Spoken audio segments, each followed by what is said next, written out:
to do today is to follow up on the idea of probability densities, as we were talking about on Thursday, and now apply this to wave functions. And so to start working with wave functions, to say, suppose you know what a wave function is, what would you do with it? Okay. So this corresponds to what's in section 1.4 of the textbook. Okay, so you remember we had this set of assumptions last week that we're working with in quantum mechanics. Today, what I especially want to concentrate on is number 3, right? The idea that the magnitude squared of the wave function is a probability density. Okay, so what that means is the same as with the probability densities that we talked about last week. That is the probability that a particle is between x and x plus dx is equal to this magnitude of psi squared times dx. So it involves the tolerance, dx, right? And so the bigger is your tolerance, the bigger is the probability. Okay. So this is what we mean in general by a probability density. And so let's consider what that means for a wave function. Okay, so one thing that we have to say is that this is all something that is happening at a specific time. At a time t, the probability that the particle is in this range of positions is this quantity, okay? And where psi is psi of x and time, right? And so at a different time, you'll have a different psi, so a different probability distribution. Now, here we have the absolute value squared of psi, which is a complex number. Okay? So let me remind you a little bit about complex numbers. Reminder about complex numbers. So you know that a complex number has a real part and an imaginary part, right? So we could say psi, well, just write psi, is equal to a real part, a plus ib, right? Where a and b are both imaginary numbers. A and b are both real numbers, excuse me. And I is imaginary. Okay, now, when you're working with complex numbers, right, we also talk about the complex conjugate. That means that anywhere where you see an I, you change it to a negative I. So the complex conjugate of psi is written as psi star, and that is a minus IB. So it's the complex conjugate. Okay.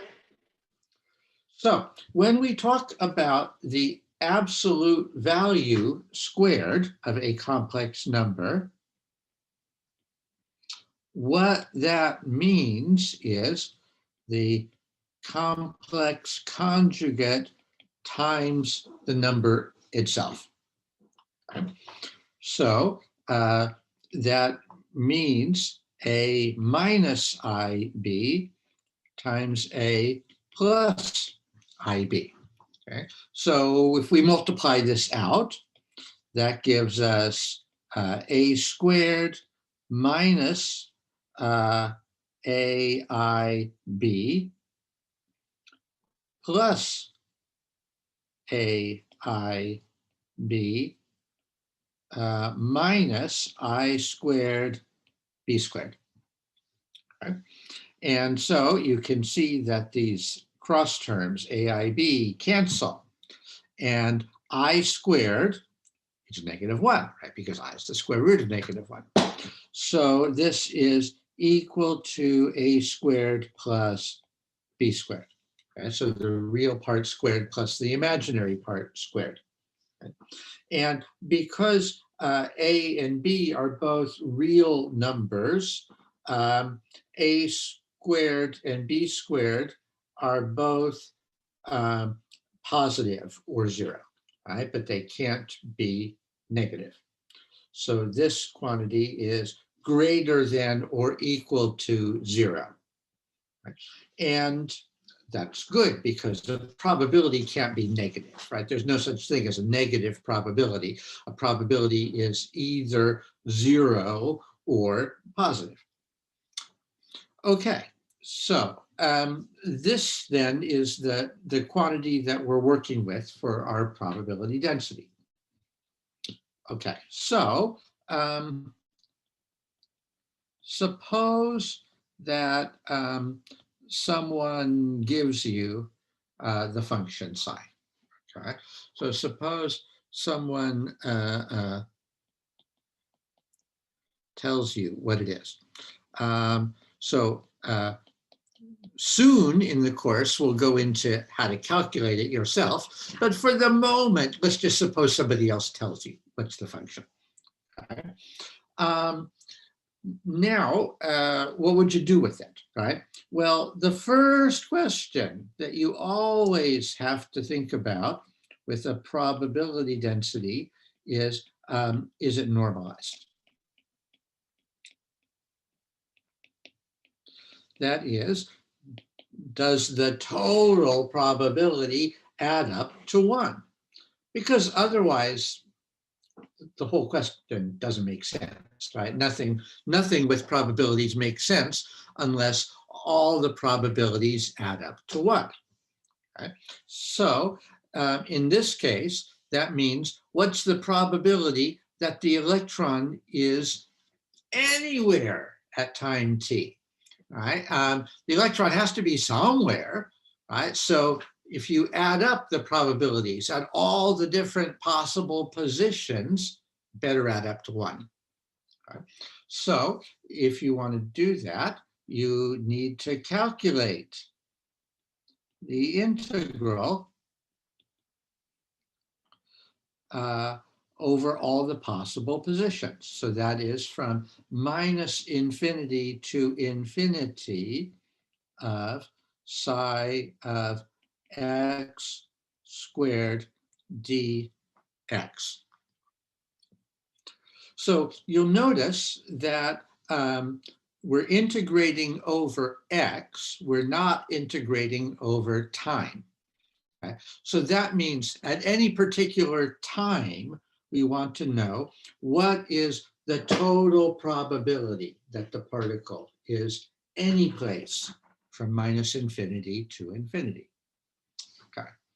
So then we can say, what is this integral, right? So possibility number 1 is that the integral of this thing, I'm just going to write psi squared. I'll leave off the x and t. This integral is equal to 1. Okay. That is very good news. Okay. It means that psi is already normalized. So great, you can work with it. Write that. you can work with it. Okay, now what else might happen, right? Well, we could say possibility number 2 would be that this integral of psi squared dx is equal to some constant that's not 1. Okay, so someone gives you a wave function and you want to check that it's normalized because maybe you don't trust the guy who gave it to you. Okay, and so you calculate this integral and you get some constant. Maybe you get, 2 pi, and it's not equal to 1.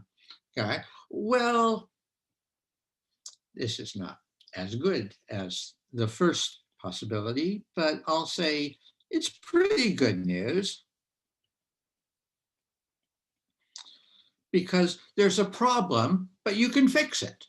Okay, and so we would say psi is not yet normalized,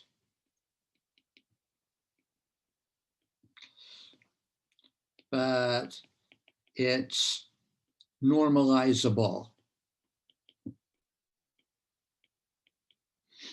So that means that you could take the old psi and divide it by the square root of c of this constant, whatever that constant might have been. Okay, so let's say we'll define the new psi to be 1 over the square root of c times the old psi. Okay, and then what? Well, the complex conjugate of that is 1 over square root of c times the complex conjugate of the old psi. So multiplying those two things, that tells us that the new psi magnitude squared is 1 over the square root of c times the old psi magnitude squared. So the integral from minus infinity to infinity of the new psi squared is equal to 1. So here we've fixed the problem, right, with the wave function that person gave us before. Okay. This procedure is called normalizing the wave function. And so often, in a homework problem, yikes, I'm having trouble writing today. Often in a homework problem, step 1 will be normalize the wave function. Okay, so the problem will give you some wave function, but the normalization will be wrong and you have to fix it. Okay, now there is a third possibility.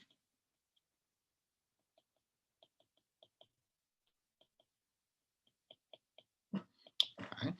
So suppose you take this integral from minus infinity to infinity of psi squared dx, and that integral goes to infinity, right?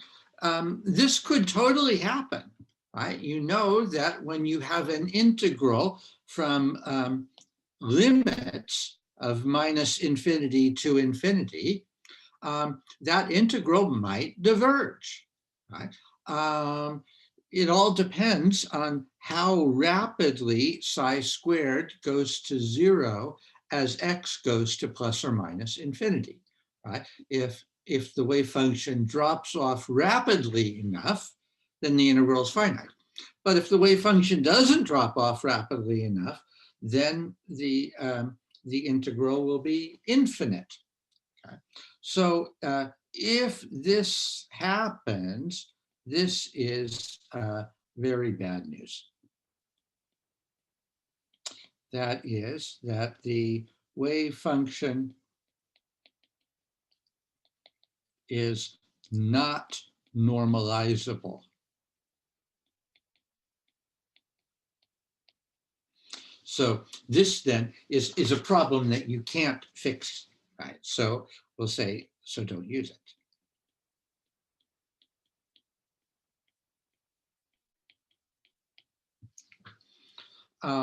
Later on in the semester, there will be a situation kind of related to this, and we can talk about things to do in this kind of a situation.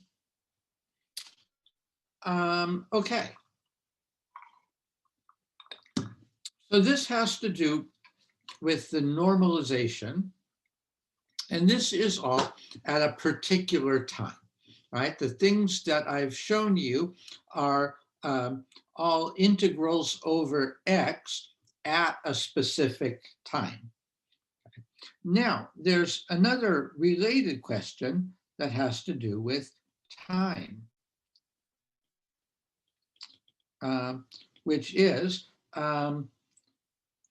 if the wave function is normalized at one time, does it remain normalized?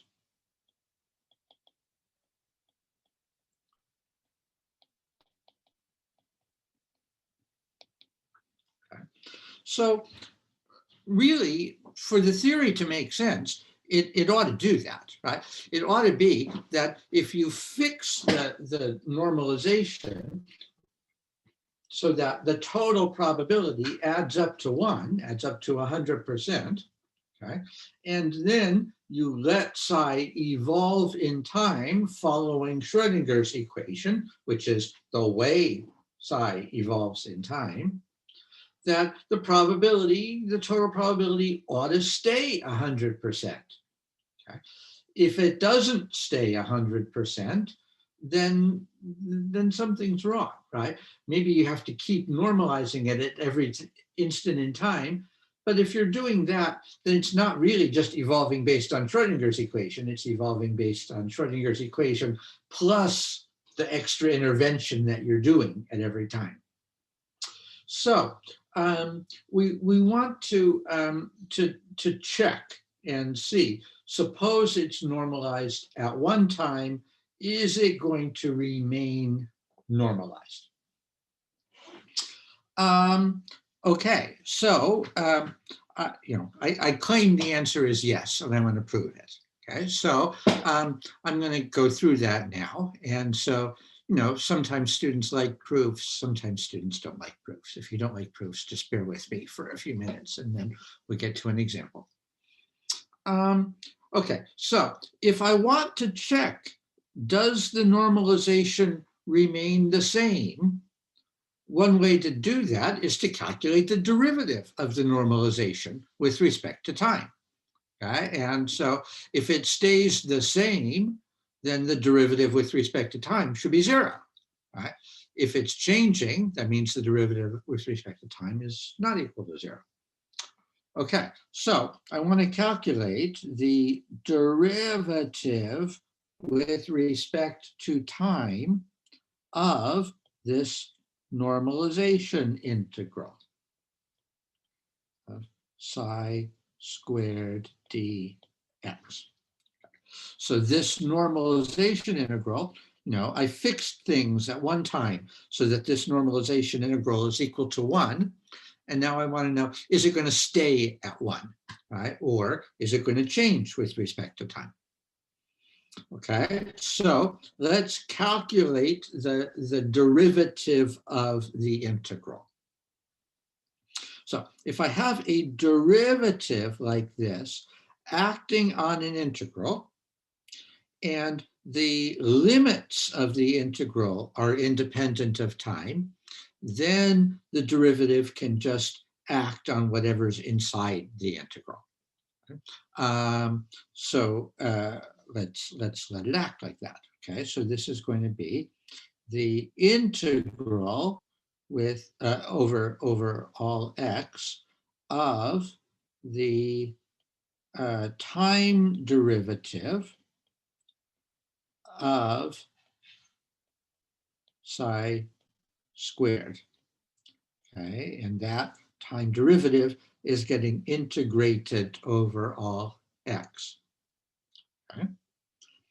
And you remember that psi squared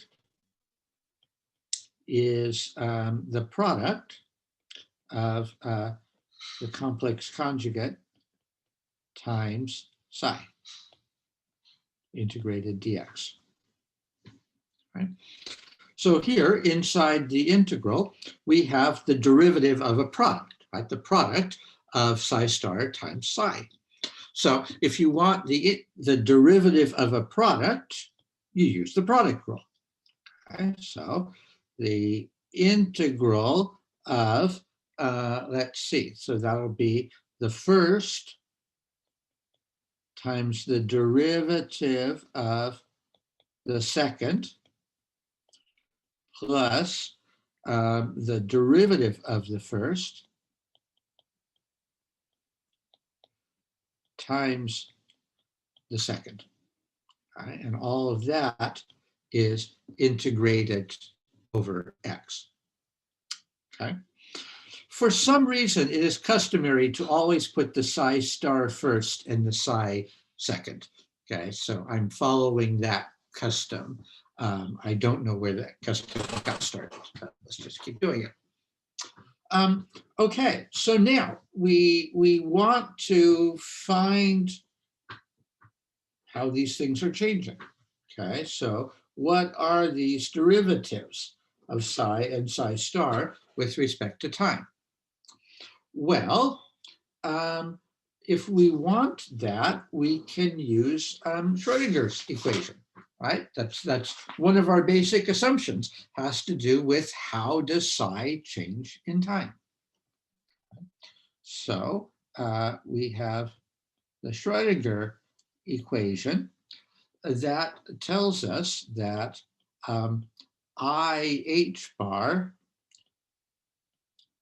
d psi dt is equal to negative h bar squared over 2m times this second derivative with respect to x plus v times psi. Okay. So if we want to know how psi is changing in time, we can divide both sides by IH bar.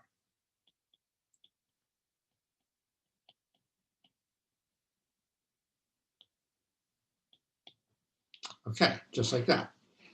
Okay, so this is a nice expression for what's the derivative of psi with respect to time. Okay. If we want to know the same thing for the derivative of psi star with respect to time, we can take the complex conjugate of both sides of this equation. So the complex conjugate on the left side is d psi star with respect to time. If we want the complex conjugate of everything, of the right side, right? Well, that means we take the complex conjugate of every single thing we see. Right? So here in the denominator, there's an I. You have to take the complex conjugate of that. Okay, so that gives us 1 over negative I h bar. Let's see. We have this minus h bar squared over 2m. That's real. Okay. Now we want the complex conjugate of this derivative, second derivative with respect to x. Okay, so that's the second derivative of psi star with respect to x. And then plus the potential energy V, right? Well, the potential energy is real, right? So V star equals V, it's real. Okay, so that's just V times the complex conjugate of psi. So psi star, like that. Okay, so continuing on with our proof. Okay, so let's put that into the thing we're deriving, okay, for the time derivative of the normalization integral.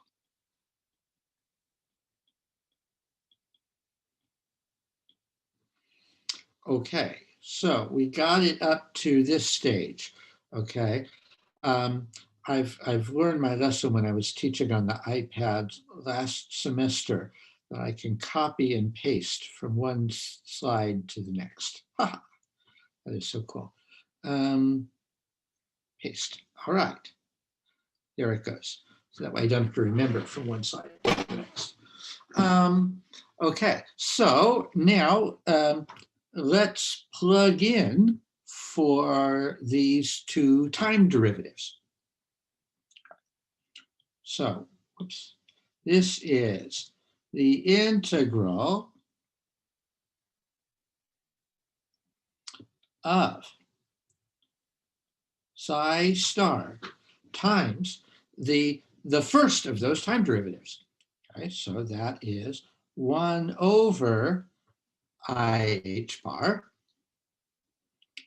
times negative H bar squared over 2m. This second derivative with respect to x plus V psi. Okay, now I want the derivative of psi star with respect to time. Okay.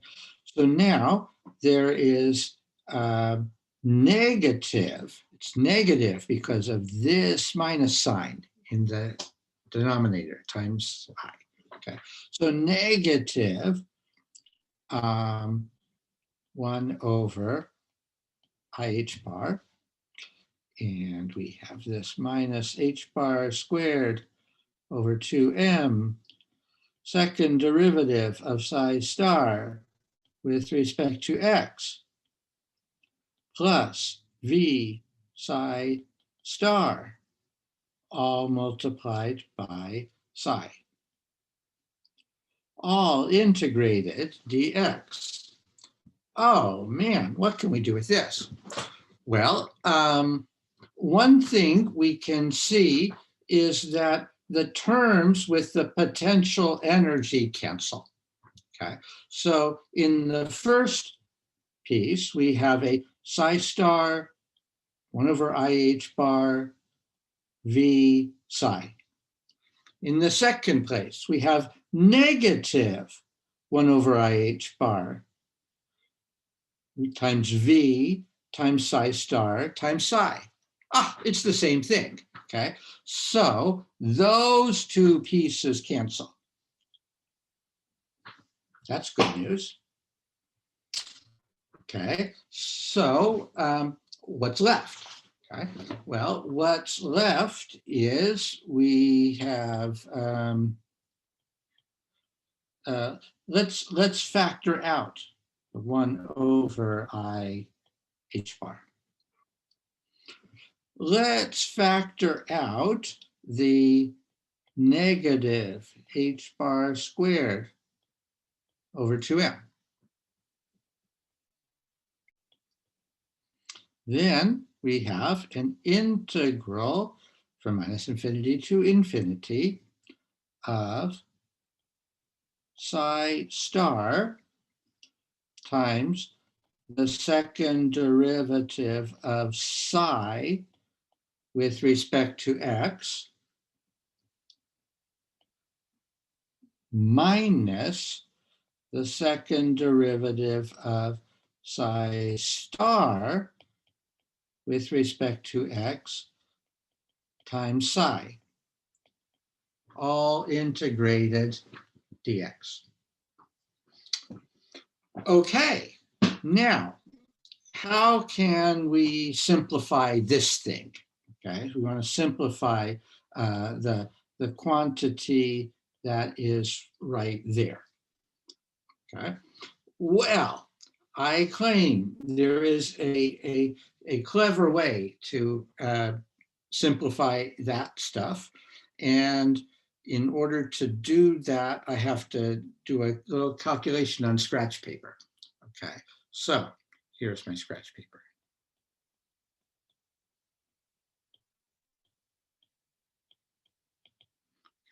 Okay. Suppose I want to know something that I think is going to be useful. Okay, I want to know the derivative with respect to x of this combination, psi star d psi dx, minus the derivative of psi star dx times psi. I claim this is going to be useful, so let's check and see. Okay, so this is a derivative acting on a difference. That's a difference of derivatives, right? And each term is a product, so I have to use the product rule on each term. Okay, so in the first term, we have the first thing times the derivative of the second. So that's the second derivative of psi with respect to x,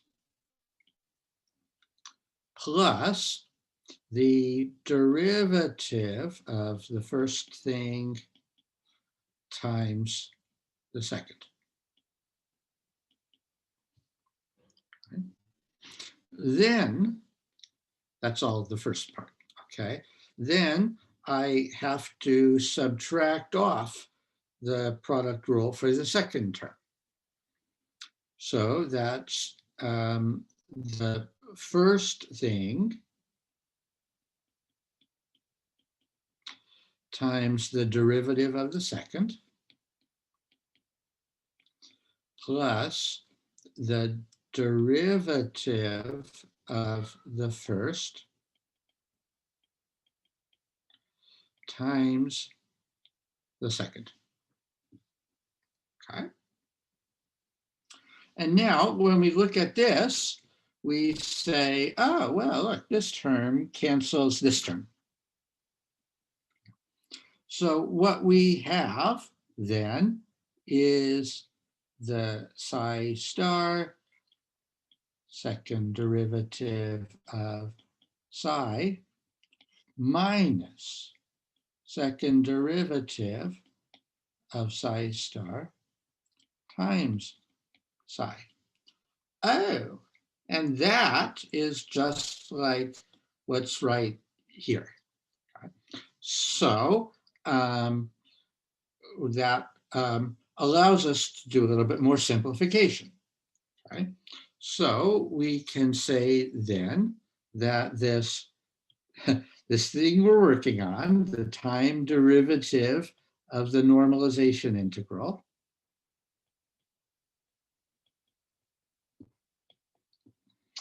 is equal to, well, we've got our factors out in front, the 1 over I h bar and the negative h bar squared over 2m, okay? And then our integral, let's see, did I get it right? Yeah, okay. So we've got this stuff times the integral of that thing that we just calculated. So an integral of d by dx of psi star d psi dx minus d psi star dx times psi, all integrated dx. Okay, and now we can see why this little calculation on scratch paper was helpful. Okay, the reason that it's helpful is that here we have something, and we take a derivative with respect to x, and then we integrate it over x.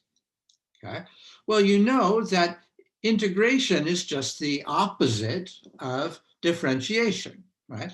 So if you start with something and you take a derivative with respect to x and integrate with respect to x, you get back to the thing that you started with. So we can actually do this integral, right? This integral is equal to the stuff in front, r negative h bar squared over 2m times the thing in brackets,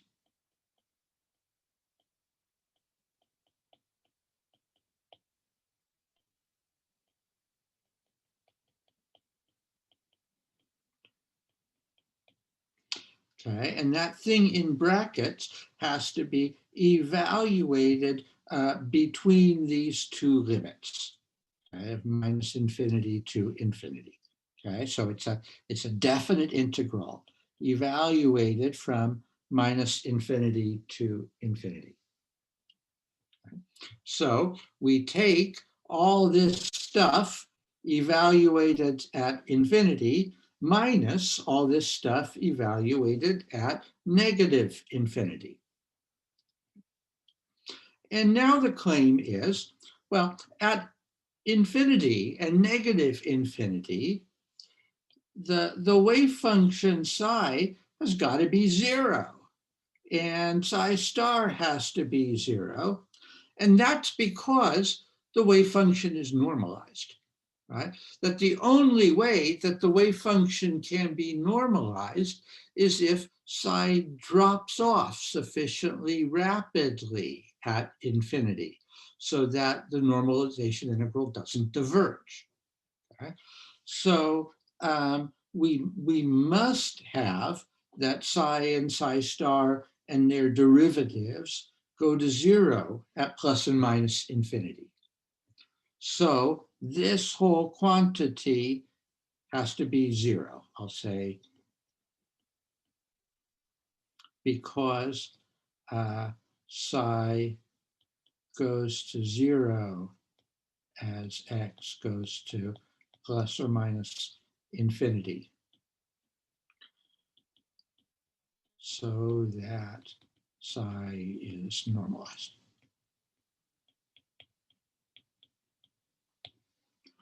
Okay, and this is what we wanted, okay? And so, this is a proof of the statement that if you normalize a wave function at some time, then it will stay normalized, right? You only have to do the normalization once, and then it remains normalized the way it should. Okay.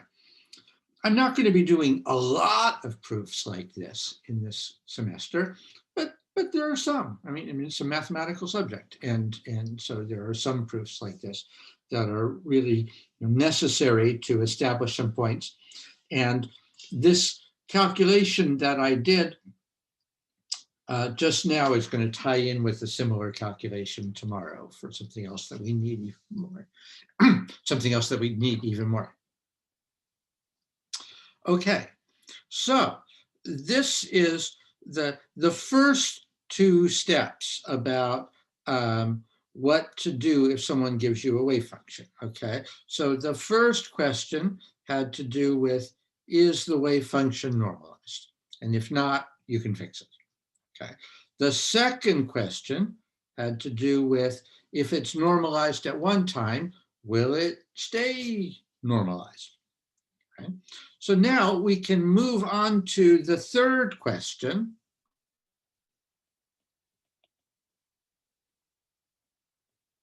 which is how to calculate expectation values.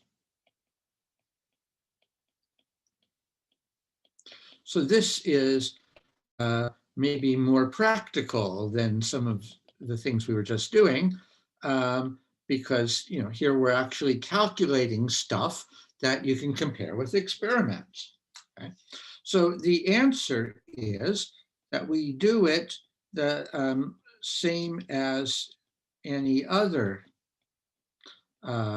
probability distribution function.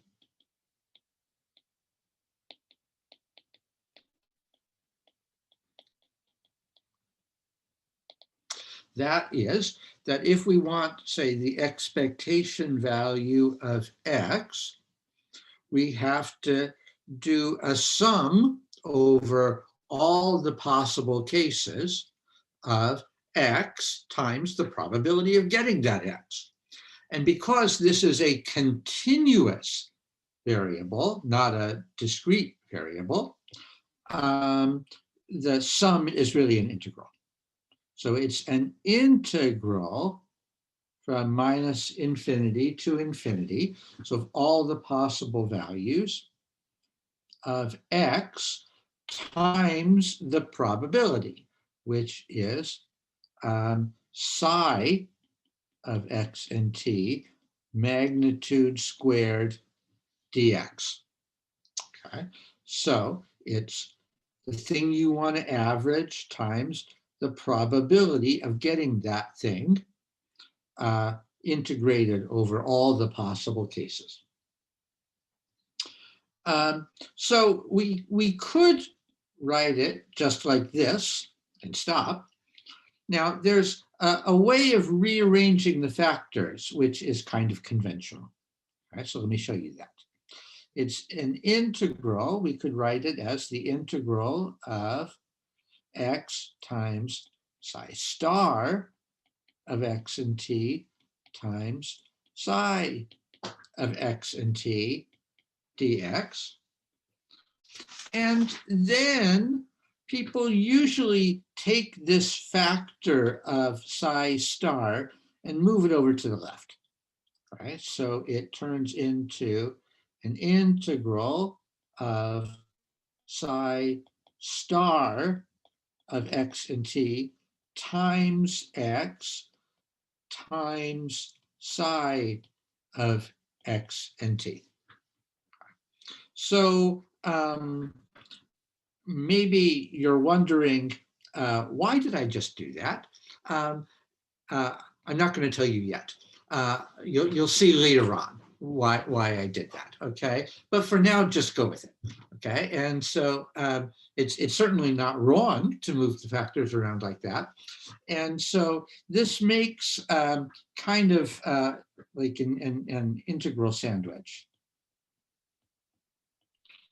where the psi star and the psi are like two slices of bread, and the meat inside the sandwich is the x, the thing that you want to average. Later on in the semester, I'll tell you a real word for this. Integral sandwich is not a real word. So later on, I'll tell you the real word. Okay, but for now, we'll call it a sandwich, and we can do the same thing with anything else that we want to average.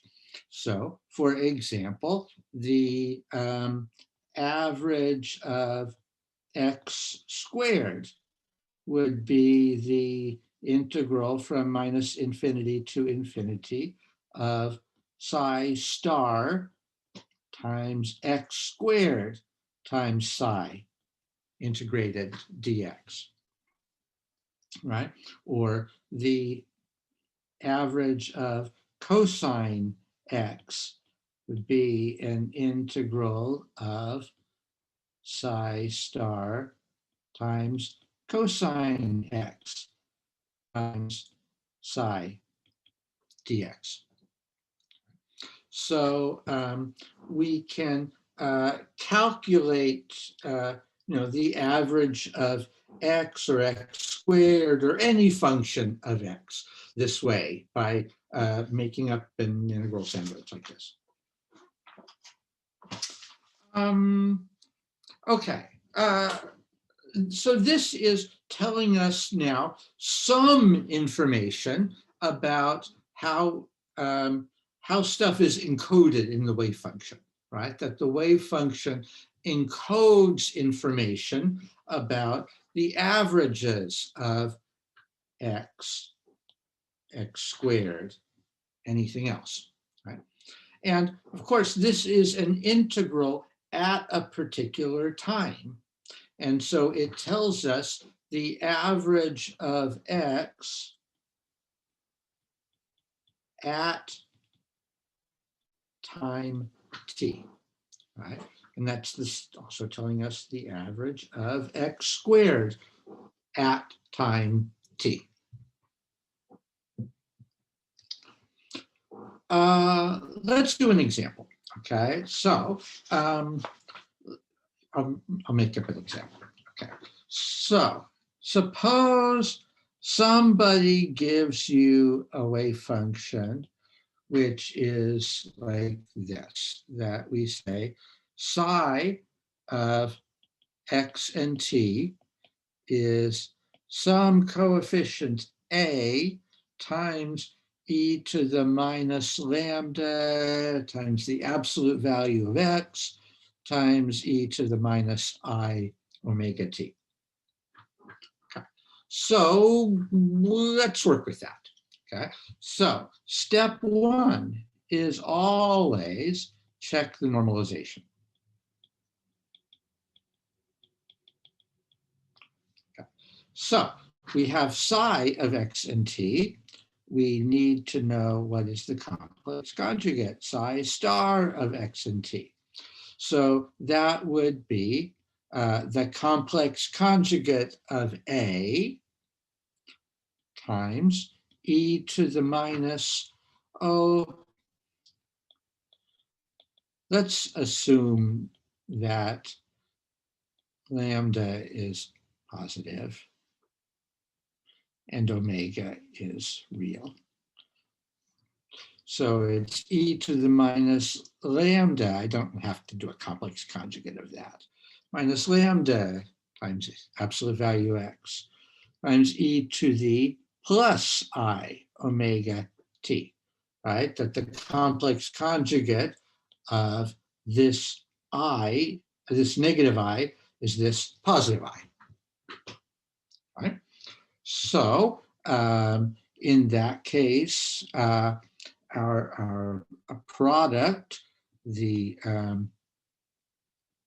magnitude of psi squared is psi star times psi. So that is a star times a times e to the minus 2 lambda absolute value of x.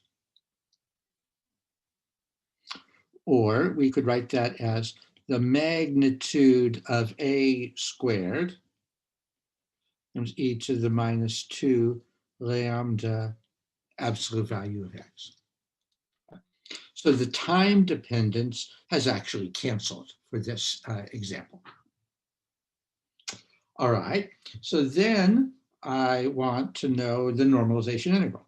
Okay, so the integral from minus infinity to infinity of psi squared dx, that's equal to this magnitude of a squared integral of e to the minus 2 lambda absolute value of x dx. Okay, so if I have an integral with an absolute value, I need to break that up into two integrals, right, for the two cases of whether x is positive or negative. So that's a squared times the integral, let's say, from 0 to infinity of e to the minus 2 lambda x dx, right? That's in case x is positive. And then plus a squared And then the integral over negative x will be e to the 2 lambda x dx. So, these are just regular integrals to do, right? And so this thing will be a squared, and let's see, I have to here divide by the thing that multiplies x in the exponential over negative 2 lambda, and then e to the minus 2 lambda x from 0 to infinity, okay? And then a squared 1 over 2 lambda e to the 2 lambda x from minus infinity to 0. So here it is negative absolute value a squared over 2 lambda. And here at the upper limit, we have 0. At the lower limit, we have 1. And then in the next term, at the upper limit, we have 1. At the lower limit, we have 0. So in the first case, the negative signs cancel. So both of these terms are the same, right? Each of them is an a squared over 2 lambda. So the sum is absolute value of a squared over lambda. Okay. So this is a case where the integral is not automatically coming out to be 1, but we really want it to be equal to 1, right? We want to force it to be equal to 1, right? So we must have that absolute value of a squared over lambda equals 1, okay? So we must have that the absolute value of a squared is equal to lambda. We must have that the absolute value of a is the square root of lambda. Now, we might have a equals root lambda or negative root lambda, right? Either one of those cases would be okay. In fact, we might have that a is an imaginary number, right? We might have I root lambda or negative I root lambda. Or really, we might have root lambda times e to the I phi, right? Where phi is any phase. That would be a complex number. So in general, we could say that our wave function is psi equals root lambda times e to the I phi times this other stuff, minus lambda absolute x e to the minus I omega t. Okay. And psi star is the complex conjugate. So root lambda, there's another place where we have to do the complex conjugate, e to the minus lambda absolute value x e to the plus I omega t. if we combine these things, we get that the probability density psi squared is equal to lambda e to the minus 2 lambda x e to the minus 2 lambda absolute value of x.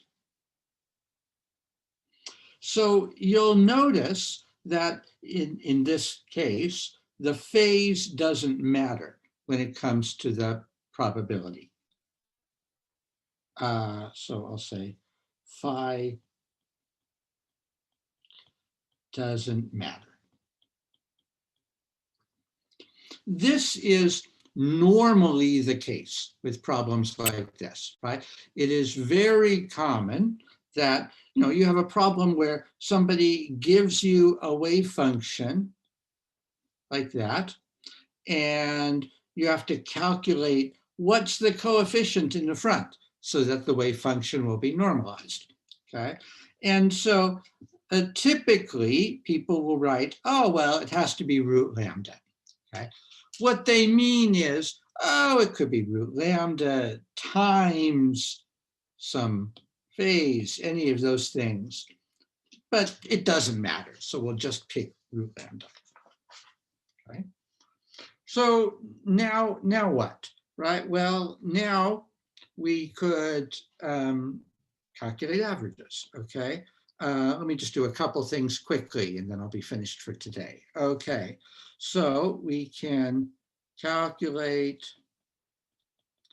the averages or expectation values. So for example, the average of x is going to be lambda times the integral of x e to the minus 2 lambda absolute value of x dx. This average actually comes out to be 0, which is reasonable by symmetry because there's just as much probability of having a particle at positive x or negative x. But then you could also calculate what is the average of x squared. So that would be the integral of x squared e to the minus 2 lambda absolute value of x. And well, I'm not going to do this by hand, but I'll just tell you the answer. It comes out to be 1/2 lambda squared. So we could get the variance, sigma of x squared, as I was talking about last week. Okay? So this variance is the average of x squared minus the average of x quantity squared. So this is the 1/2 lambda squared. So the standard deviation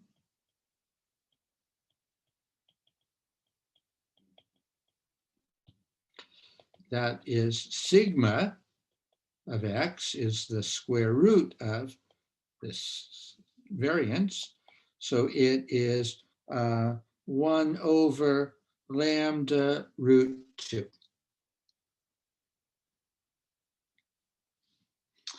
And then you could make a plot, right? You could make a plot of the probability distribution function. So a plot of this probability as a function of x, and then it's minus, it's like this, right? The minus 2 lambda times the absolute value of x. So it's something that is decreasing the positive x. And it's decreasing for negative x, like that. And then you could say, what's the probability that the particle is in some range? Say, for a range from A to B. The probability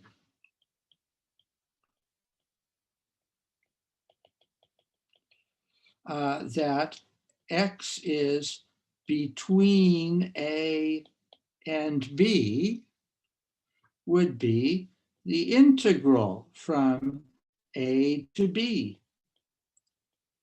of psi squared dx, which is to say, it's the integral under this curve between A and B. And then the probability that the particle is anywhere, I'll do it like in green, the probability that it's anywhere is the integral under the curve all the way from minus infinity to infinity. And that's one, right? We set it up specifically that way, that the probability that X is anywhere is this integral from minus infinity to infinity, which is one, that the particle has to be someplace. Okay, I will stop here. And sorry, I went a couple minutes over time. And I will gladly stick around to answer any questions about this stuff or anything else. And otherwise, I'll see you on tomorrow at the same time.